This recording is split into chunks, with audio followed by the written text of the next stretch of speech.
In this session, I will show you how to set up the automated VAT management on your store. We will be able to set up VAT rates on our product, then the VAT for each order will be automatically calculated, and our store will tell us how much VAT we got on all of our orders. So it will make our accounting so much easier.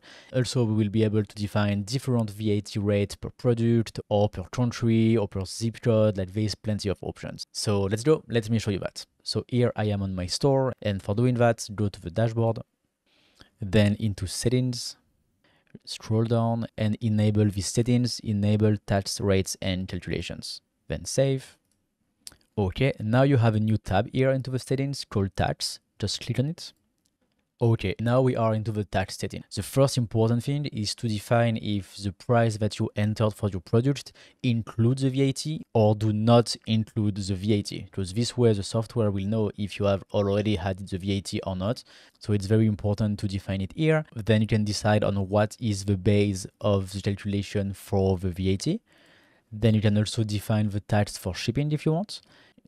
Then you can activate that to round the tax at the subtotal level if that's more accurate for you. The next settings allow you to create more tax classes. We will come back to it just after, but in a nutshell, this is classes that we will create, we'll set up, and then we can apply to our product. So either one product or more product, and they will get the same tax settings if you want. So this is pretty useful. Then you can decide if on your store, in checkout, in cart, you want to display the price including VAT or excluding VAT. This mostly depends on your country and what you're used to. For example, in France, we display all the prices including VAT, but in other countries like the US, for example, people display the pricing excluding VAT, so you can set it up. Then if you want to give a little bit more information about your pricing, you can add a suffix here. So for example, you can add inc VAT just to say that it includes VAT. So this is useful if you really want to be clear about your pricing. And then you can decide if you want to display the tax total by item or just for the whole order of the person. Okay, so all the settings are here. So for me, for example, I entered the price inclusive of VAT, and I will display the price including of tax as well on my store. Okay, so save. After that, we want to define the standard rates, which will be the rate that will be applied by default to all of our products.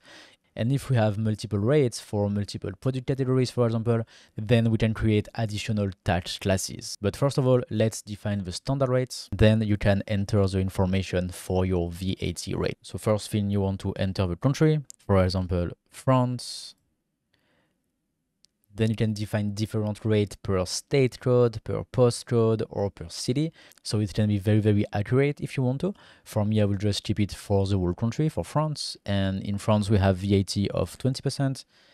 Then you can add a name if you want. Then priority will be used if you have multiple tax rates for the same region. Which one you want to apply first? You put the lowest number into priority for the one that you want to apply first. Then you can define if you want to compound your tax rate, so which means the tax are going to add up to each other.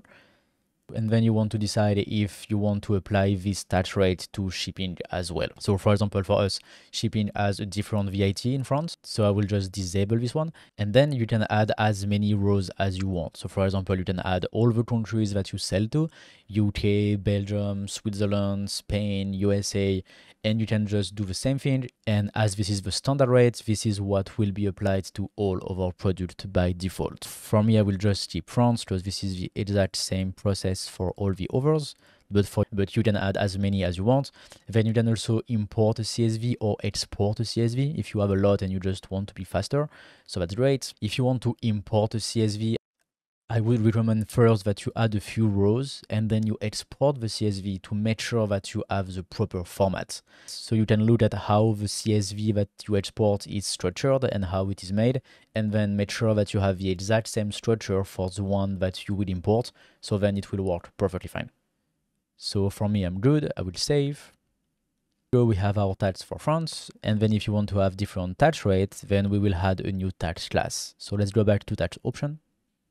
And for example, here we can create a new class, for example, for food. We have different VAT in France for food. So we can create food, and you can create as many tax classes as you want by just clicking on enter. Then you will have a new line and you can create a new class like this. For example, you can create one for shipping and etc. based on what you sell. So I will just show you for food, for example.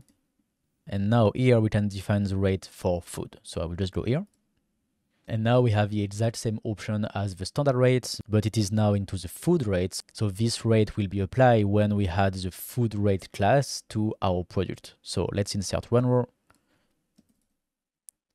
France, and let's say, I don't remember exactly how much is the rate in France, but let's say, for example, 10%. Let's save. And when you have set up your different tax rates, then you go to your product, all products. Then you open your product. Let's check for a simple product first. This one. So now we have new option here into our product settings. We can define the tax status and the tax class. So by default, every product is taxable and use the standard tax class. And so if you want to change that, you can just do it here. For simple product, you can do it directly into the general tab. And for variable product, you can define the settings for all of your variation. And also when you go to your variation, you open your variation, you can also define a tax class that will be specific to this variation. For me, I will keep it like this. And then if we go to our product, then we can add our product to cart. Then we go to the cart. And now we have the tax total that is automatically calculated and displayed on the cart and on the checkout as well. And as my settings include VAT into my pricing, then the total price is the total price of the items that I have in my cart. If on your store you set up your pricing to exclude VAT, then the total price will be the total price of the item of the cart plus the taxes. Okay. Last thing for this section, now that we have enabled the tax management, we can also have some data about that. So you can go back to your dashboard and then analytics and then into your sales. Now you can display your total sales, your net sales, and you can also display the total of the tax from all of your orders if you want. So this way to make your accounting so much easier. And you can also see this information into analytics and taxes here.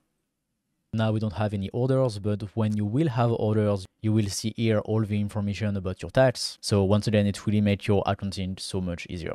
So that's it for this section about the VAT. Now let's keep going to the next section.